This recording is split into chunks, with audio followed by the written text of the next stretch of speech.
welcome to the third episode of GTA Biz. We're here at the Best Media Studios here in Toronto. For those of you joining us for the first time, every week we have a different business and business owners that come on to share their expertise on how to grow their businesses. Today we have Greg Maitinsky, the CEO of Go Beyond Collection Company Agency. Right? Yeah. Agency. Whose phone was that? A company that helps you collect money from your customers. And you're also a marathon swimmer as well. Yes, I am. Wow. It's amazing. I can't last more than one lap. Well, that's sort of a marathon for you. For me. All right. And we got your host today, myself, David Marcantonio, the CEO of the Best Media. Thank you, Greg Maitinsky, for coming on board. Thank you. GTA Biz podcast. Yeah, thank you for having me. All right. So tell me a little bit about this collection agency, this bowl of an agency that you own. Tell us all about it. Well, it's called Go Beyond Collection Agency, and the reason why we say Go Beyond, or why we named it Go Beyond, is we try to actually go beyond what normal collections are. And the thing is, collections has a stigma in today's world, and people look at collectors as, oh my God, these people are crazy. They're going to take my firstborn. They're ugly, rude, look like mafiosos. And that's the image that we have to change, because collections has changed over the years and is changing constantly. Currently, collections is becoming more customer servicey, as opposed to, those tough guys and tough ladies that call you and they go crazy. And it's ever more about the customer and the consumer than it used to be. We've got our clients that list accounts in collections. So these are companies that need to have those monies collected. And they used to be called debtors, but now we don't use that term because it's a very negative term. We've got consumers and customers that we collect money from. And again, collections itself is a word that lends itself to a very negative view, right? Because collections, what does that mean? I'm going to take money from you that you don't want to pay me, right? So I'm going to take from your pocket and I'm going to put it in my pocket or my client's pocket. So, it's got a stigma, and we're trying to change that stigma, and a lot of the people in the industry are trying to change that stigma. And hopefully it's working, but it's going to take a long way or a lot of work to get there. How long have you been involved in the collection agency business? Well, 2003, and the agency started in 2005. So it has been a long time. So how have things changed from now till then? Across the board with accounts, how, the market has changed, the world has changed. Things are changing, yeah. Things are changing a lot. So a long time back, and again, this was 2005. So we were heading into the 2008, recession and the economy tanking. And we felt it too. The thing is, people think that collection agencies are recession-proof, because when things are going well, people have the ability to pay, so they do pay. And when they're not going well, we still have accounts to collect. The problem is, even now, we get a lot of accounts, ever more accounts. The problem is, you get a lot of accounts, but you have to be able to collect those accounts. So it doesn't matter if your clients list millions of dollars with your agency. The question is, how collectible is that business, right? And it's getting less and less collectible, is what we're seeing in our section or in our portfolios that we handle. So what industry? I know that I won't say that you take every file, but I guess there's a certain criteria that they need to pass before you take them on. Yeah, it's true. Is there any industry, all industries? Well, we take on a lot of industries. We've specialized in landlord and tenant so far. Yeah. So we use the 80-20 rule. So 80% of our business is from large and medium-sized landlords. So basically you're looking at tenants that we collect from. And 20% is everything else. So we've got lawyers listing accounts, fitness clubs, physiotherapy, dentists, transport companies, so a lot of companies. And we've recently acquired another company and merged with it, and now we're seeing different aspects of collection, accounting firms, veterinarians. But I would say the rule is that every business has receivables, right? So go down the street and any place you go to, mostly, if it's not a retail store, but even the retail stores, they do have some business to collect, right? Well, definitely, I think you have the right niche there. With being involved in the real estate market myself, we get judgments all the time from the LTB. Yep. And then what do you do with it after, right? It's a tough. And that's where you guys come in. Yeah. Right? You guys got that order from the LTB, the Landlord Tenant Board, that says that so-and-so owes so-and-so. It's an actual judgment, it's an order. But it's really not worth anything if it's not given to the right person to go collect it. It is very true. Yeah. And many times I get calls from landlords, and they tell me, I got a judgment, so now it should be no problem to collect. Well, if it's not a problem, why are you giving it to me, right? You're right. Yeah. It is a problem. The fact is that as much as I'm happy with, the courts and whatnot, the court is just giving you pieces of paper. You're right. So you have to enforce that on your own. So if you've got an order, that's great. What are you going to do with it, right? As you said, you have to execute on something. You have to file a lien, or you have to file a garnishment, or something that will get you the money, right? An order is basically just a piece of paper until you do something with it. And that's where collections and tracing comes in, because first of all, in collections, you have to trace and find where these people are, because obviously they took off from your units, right? Once you found them, then you have to talk to them and say, well, you have to pay your money to our client, and if they don't, then there's different ramifications. One of them obviously would be a garnishment if they have a job or they have a bank account, and there's all kinds of ramifications that can happen. The worst part is that as a collection agency, we deal with the credit bureaus. So anything that's listed with us after a certain amount of time, by law, we do list it on the credit bureau. So it's not a good thing as a consumer to get an agency against you, right? But we try to be nice in the sense that we're not out there to get you. We're not out there to ruin your credit. We're basically out there to get the money for our client. Like we don't. Yeah, the end goal is to not ruin their credit, of course, Yeah. right? And collect on the debt that is owed, right? Yeah. It does help when there's a judgment there, but even though there's a judgment, I'm sure that you deal with a lot saying, well, no, it wasn't that way, and blah, blah, blah, blah, blah, right? But the facts are, you've signed a lease, and you're this liable. is what you're liable for. Your obligation was to pay. Some of them take off and don't give 60 days notice, and that's another big problem in the industry. Oh yeah. That I start, you know what I mean? Like, why sign that lease and then think that we can't go after you? It's. Well, I'm kind of torn on that, because as much as I see the justice in the fact that, okay, it was on the lease, it's 60 days, everybody should know it's 60 days. Yeah. A lot of people, frankly, they don't know, don't want to know. I mean, you're going into a new unit. Let's say you're a student, right?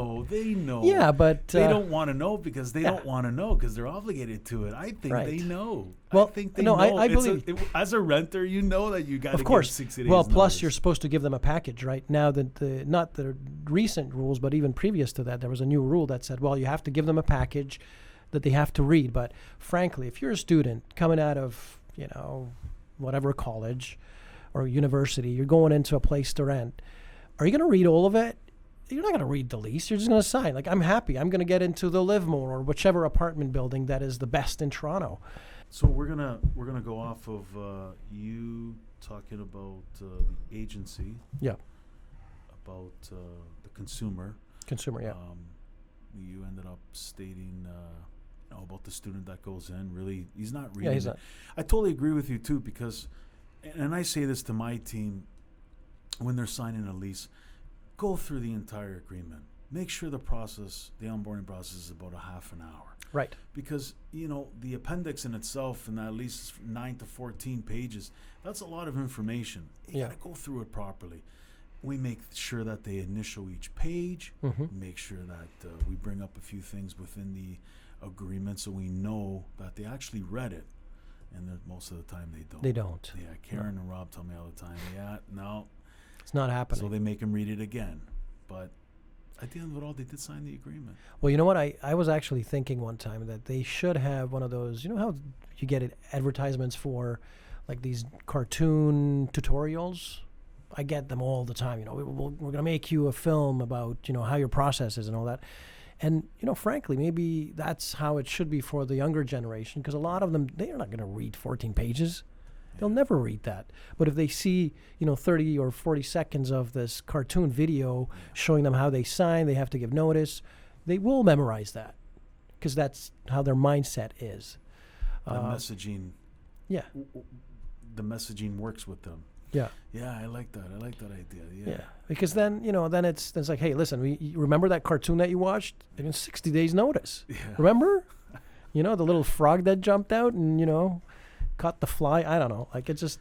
So what happens in certain circumstances, right? Like, name a few. You know, people, they moved out of country. Yeah. I actually had one not too long ago that he got recruited with the Canadian Army. Oh, yeah. You know, 4 months into his lease. So what happens there when you're like, oh, well, you still signed the lease? And well, yeah. I mean, it's a difficult situation. I mean, the fact is they sign a lease, right? So the bottom line is you sign the lease. But I always tell landlords before they list accounts with our agency, I tell them, you know, just be human. Like, okay, try to think as two people that used to, you know, in the old days, people used to sit down and discuss their problems face to face. So you could, you know, with that kind of situation, you could say, listen, buddy, let's have a coffee. Let's discuss this, because you're on the hook for 8 more months. If it's not re-rented, let's talk. And then, you know what, you'll come up with maybe 2-3 months owed, you know, pay that off, settle it off, and then you're good. Or, you know, come up with a payment plan. Because the fact is, if you come to an agency, if we collect that money, we're going to take our commission, right? Yeah. So you might as well give them a break and say, hey, I'll give you that break that I would be paying the agency. Just, you know, here you go. But if, again, to be fair, I mean, if you're going to tell this guy that went off to the Army or the Navy or wherever he went, listen, you got to pay 8 months of rent.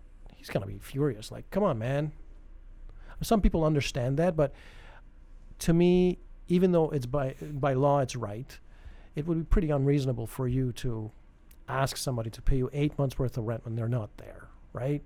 Frankly, right? They should pay a couple of months because you have to re-rent the unit. Yeah. But at least this person went off to the Army, not, you know, became a drug addict and just disappeared, right? Which also is another situation that can happen, right?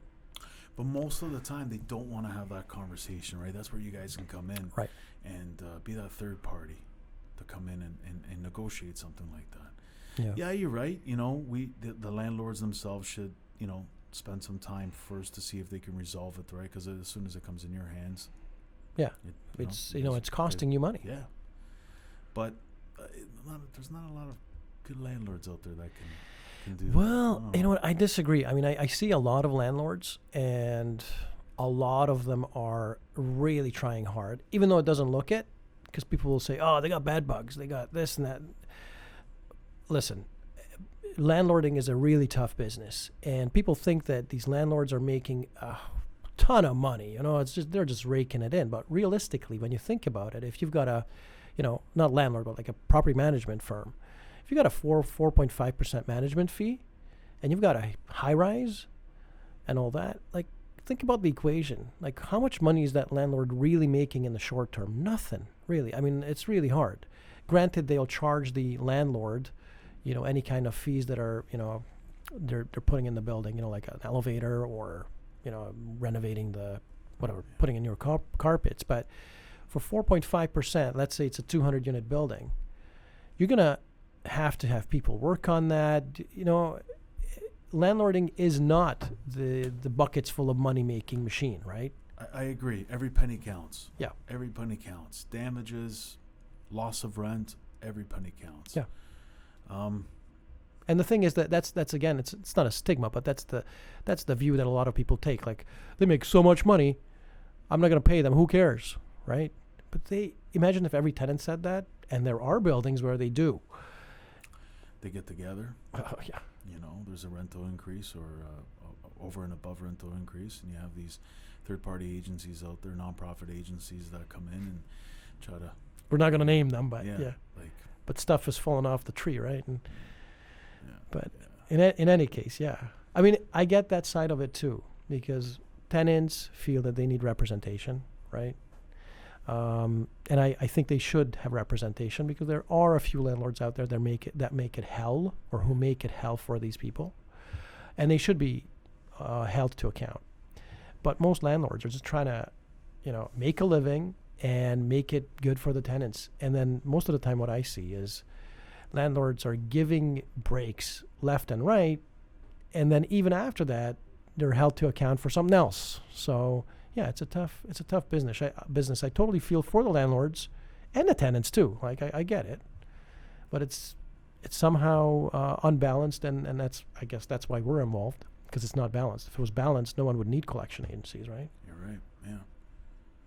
So why come to go beyond collection agency?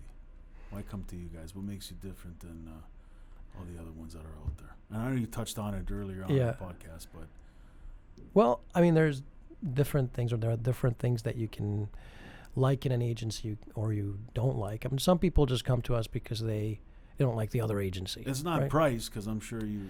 It's our price is competitive. It's look, it's not cheap, but it's not the most expensive. So, and I know why the price is like that, because frankly, for a low price, you won't have collectors pushing that hard, and you won't.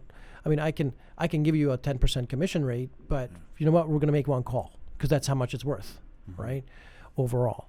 But the reason why companies come to us, one is we have a transparent system, so you can look at everything online, so you can talk, see the conversations that the collectors are having online, see the transactions and so everything. You have some sort of a portal? Yeah, it's a login. Okay, that's cool. Yeah, I mean, you can see all the calls that are being made, what was said, even recordings, or just everything is recorded by law now. So we had that before, but now it's by law. So we've got to record it. So you as a client would be able to tell me, Greg, this tenant called in. I'm looking at the notes. Yeah, you guys did a good job, but he's saying that your collector was rude. Can I listen to the phone call? I would say, yeah, we'll send it right now, and you can listen to it. Nothing rude was said, or if there was, you could see it. So that's one of the reasons. The other reason is, I think my team likes to take it serious. We take our clients seriously, so our relationships with our clients are above and beyond just collection. So if I can reduce their collection, or if I can reduce any other pain that they have, I know them. They're my friends now. And I think in today's world, you cannot afford to have clients who are not your friends. Because if you're not a friend, you're just, in a client relationship, it's too weak now. Because there's so many people out there, so many competitors. So you really have to make an effort to be part of their life and mean something, right? And the only way to do that is to really be a friend, right? And we try to do that. And hey, sometimes it works, sometimes it doesn't. But most of the clients I call friends are really, they're real. It's a real relationship. So how many people are on staff now with this amalgamation? We've got 30 people. Amazing. So, I mean, it's not amazing, but it's, if you look at, our agency's not big by any means. You've got agencies out there with hundreds of people. Okay. Right. So, but 30 people is great. You employ 30 people. Yeah, it's amazing, man. It's good. It's good. Like, and where are you at? What's the goal here? In terms of, more people you bring on, obviously more accounts you have. Yeah, it's always the goal. Where do you want to go with this, man? Tell me. Well, I've got a different goal with this. It's not the size of the company that I'm aiming for. What I'm trying to do, and this is the vision that I have, is at one time I want to be able to have a financial health indicator for everybody. So let's say you owe a debt. This is how I envision it. You owe a debt. We contact you and say, listen, you've got a debt.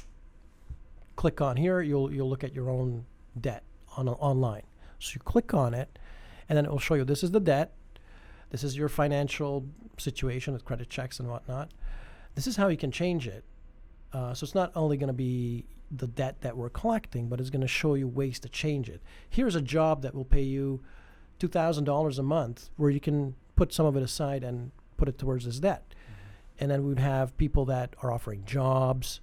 So it's almost like looking at your finances holistically, as opposed to, hey, you've got $20 you got to give us.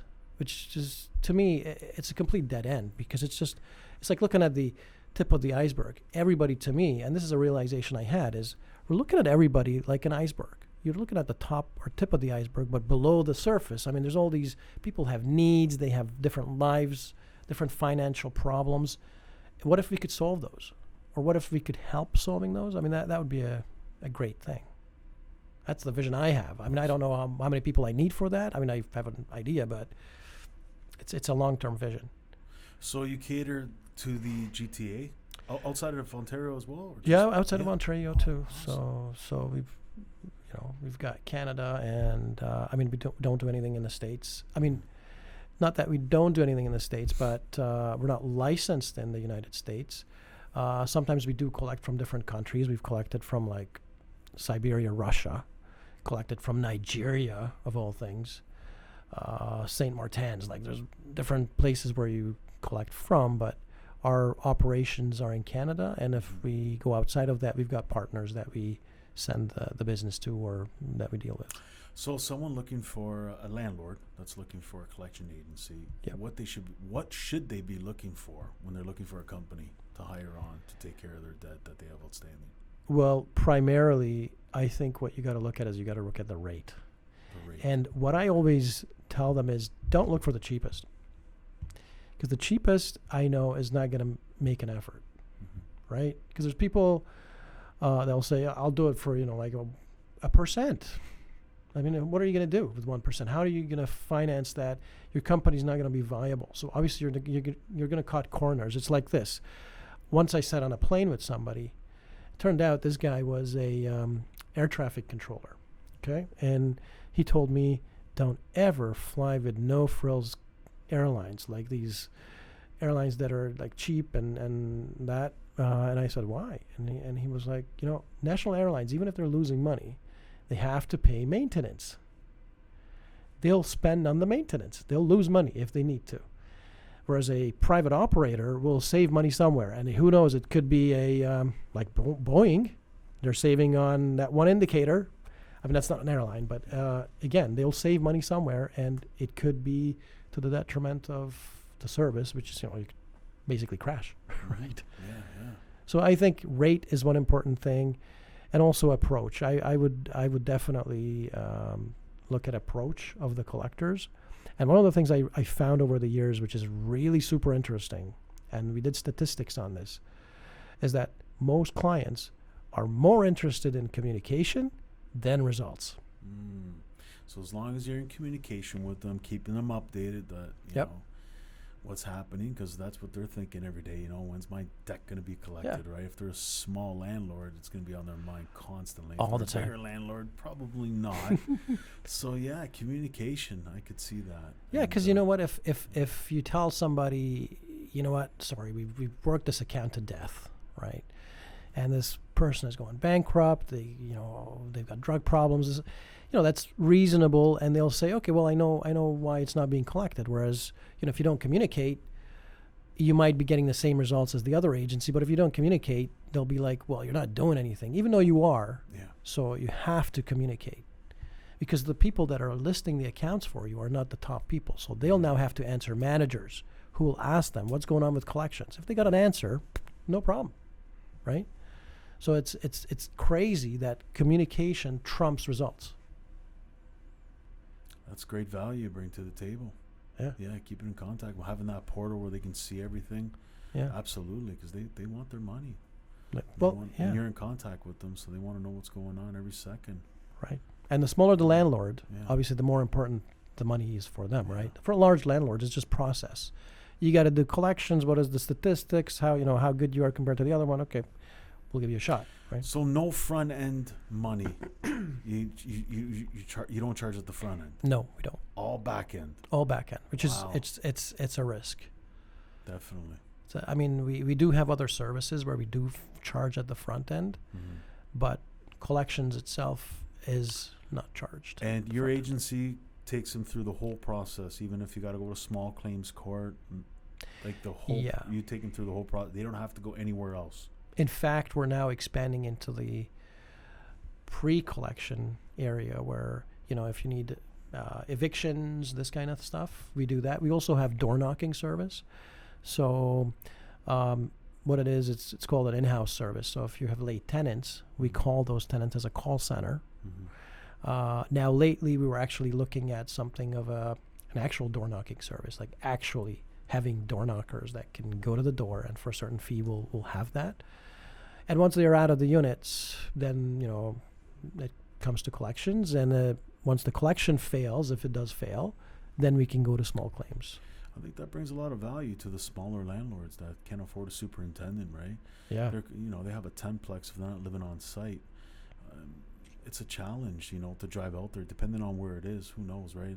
Some of these landlords can't even purchase stuff in the GTA because it's too expensive. So they want to get into the real estate game, so they purchase stuff in Windsor or right, even further up north. Windsor, yeah. And you need people out there. So that's a great service. Yeah. And once the tenants know that you don't have anybody to knock on their doors or collect their money, they're going to pay them when they want. Oh yeah. A lot of them kind of stroke that N4 until the deadline date, right? But what they don't know is that they can be brought to the board with persistently late payments. Right. I believe using an N8. Yeah. So you're starting to provide some of We're starting that. So we're just getting into that part of it. But an example for you with like you said, people don't know or don't want to know. We just had a company this weekend, one of our major clients, who had, I guess, a complex of, I think it was 4 buildings, 2 of them towers, and the rest of them were just like regular apartment buildings, where, if you believe this or not, every single person, like 250 tenants, were late.